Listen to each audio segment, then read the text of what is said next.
Shavkat Mirziyoyev Ramazon arafasida kutilmagan murojaat bilan chiqdi. Kanalimizni birinchi marta ko'rib turgan bo'lsangiz obuna bo'lishni va video ostiga like bosishni unutmang. Shavkat Mirziyoyev Ramazon oyi kirib kelishi munosabati bilan 18 fevral kuni O'zbekiston xalqiga tabrik yo'lladi.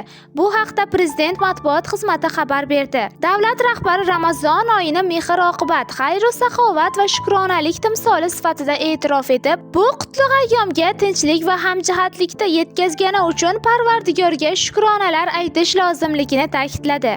Mazkur oyni munosib o'tkazish maqsadida mamlakatda keng ko'lamli tayyorgarlik ishlari olib borilayotgani qayd etildi. Jumladan mahalla va uy-joylari, masjid va madrasalarni obod qilish, keksa, nogiron va yordamga muhtoj shaxslarning holidan xabar olish, qo'shnilar, yaqin qarindoshlarga mehr va e'tibor ko'rsatish, ibodat hamda iftor marosimlarini tartibli o'tkazishga xonadon, shuningdek mahalla ahllari, jamoatchilik vakillari tarafidan alohida ahamiyat berilmoqda. Bularning barchasi bebaho boyligimiz bo'lgan tinchlik, osoyishtalik, millatlararo totuvlik va diniy bag'rikenglik muhitini, insonparvarlik tamoyillarini mustahkamlash, yurtimiz taraqqiyoti, xalqimiz farovonligini oshirishga xizmat qilish tabiiy, albatta, dedi Prezident. Shavkat Mirziyoyev Ramazon oyining ma'naviy ahamiyati aynan ana shunday ezgu ishlarda namoyon bo'lishini qayd etdi. U inson qadrini ulug'lash, fuqarolarning huquq va qonuniy manfaatlarini ta'minlash hamda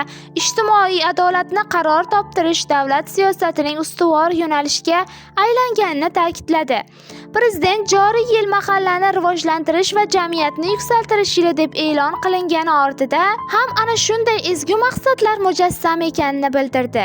Jamiyatni yuksaltirish asosi mahalladir, chunki mahallada o'sish va o'zgarish bo'lsa, butun jamiyat rivojlanadi. Mahallalarimizning yutug'i va farovonligi pirovard natijada butun jamiyatning yutug'i hamda farovonligi sifatida namoyon bo'ladi, dedi O'zbekiston yetakchisi. Prezident ajdodlar merosini asrab-avaylash va ulug' allomalar xotirasini e'zozlash borasida amalga oshirilayotgan ishlarga ham to'xtaldi.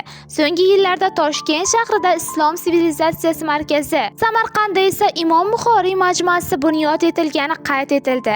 Ramazon kunlarida ushbu maskanlarda buyuk allomalar xotirasiga bag'ishlangan tadbirlar o'tkazilishi rejalashtirilgani ma'lum qilindi. Murojaatda dunyoning ayrim hududlarida davom etayotgan urush va mojarolarga ham e'tibor qaratib, muborak oyda tinchlik va o'zaro ishonch mustahkamlanishi tilandi. Prezident xorijdagi vatandoshlari va butun musulmon ummatini ham Ramazon oyi bilan qutladi. Yakunda davlat rahbari yurtdoshlarga sihat, salomatlik, oilaviy baxt, saodat va xonadonlarga tinchlik, farovonlik tiladi. Agarda sizga mashhurlar hayoti qiziq bo'lsa, bizni kuzatishda davom eting.